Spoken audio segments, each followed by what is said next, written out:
आणि आता राजकीय टॉप 9 बातम्या बघूयात। श्रीगोंद्यात संजय राऊतांकडून काही दिवसांपूर्वी साजन पाचपुते यांची उमेदवारी जाहीर करण्यात आली, तर अशा प्रकारे नाव जाहीर करण्याचा कोणाला अधिकार नाही। राऊतांचं नाव न घेता पवारांचं हे वक्तव्य आहे।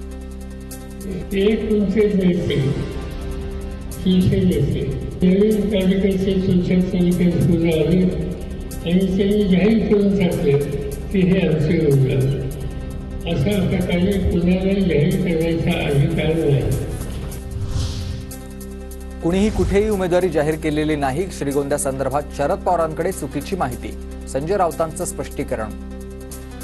श्रीगोंदाच्या बाबतीमध्ये एवढं काय घडते मला माहित नाही, पण श्रीगोंदा हा काय हॉट विषय नाहीये।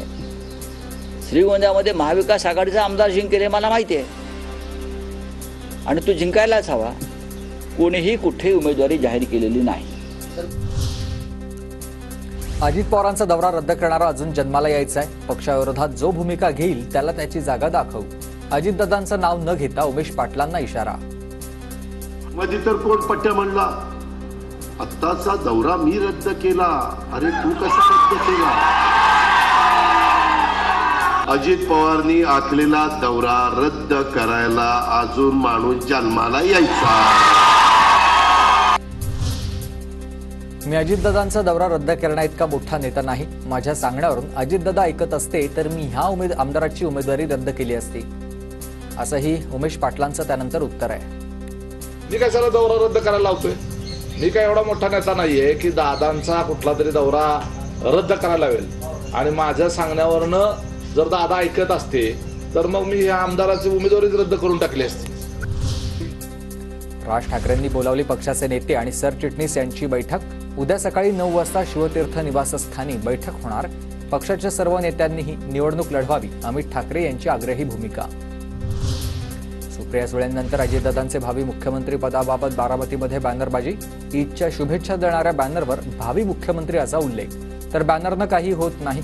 मुख्यमंत्री कोण होणार हे जनता ठरवते। महाराष्ट्राच्या जनतेची सेवा करण्याचं कर्तृत्व असावं। भावी मुख्यमंत्र्यांच्या बॅनरवर सुप्रिया सुळेंचं वक्तव्य आहे। बॅनरनी लोक होत नाही, तो मायबाप जनता ठरवते। ही एक सशक्त लोकशाही आहे। महाराष्ट्राच्या मुख्यमंत्री अशीच व्यक्ती व्हावी जी स्वाभिमानी असेल आणि महाराष्ट्राची आन बान आणि शान ही रोखून ठेवेल। मी शरद पवार गट कधीच सोडला नव्हता। मला भाजपात प्रवेश द्या असं म्हटलेलं नव्हतं। भाजपमध्ये येण्याचं मला आमंत्रण होतं। एकनाथ खडसेंची स्पष्टोक्ती। एकनाथ खडसेंसारख्या नेत्याची लाचारी मी पाहिली नाही। एकीकडे भांडतात भाजपात मला विरोध आहे, नंतर बोलतात पद भोगायची आणि बडबड करायची इतकंच त्यांचं काम आहे। गिरीश महाजनांची ही टीका। इतकी लाचारी मी पहिल्यांदा बघतो राजकारणामध्ये। तुमच्या समोरच ते मला त्यांना सांगतायत, बाईट तुम्ही देत आहेत की मी त्यांना विनंती केली, मी त्यांना गेलो पण ते मला घेतच नाही। मी तिथे फोटोही काढले, माझा प्रवेशही झाला, पण ते मला येऊ देत नाही। म्हणजे किती लाजिरवाणा हा विषय असेल मला वाटतं।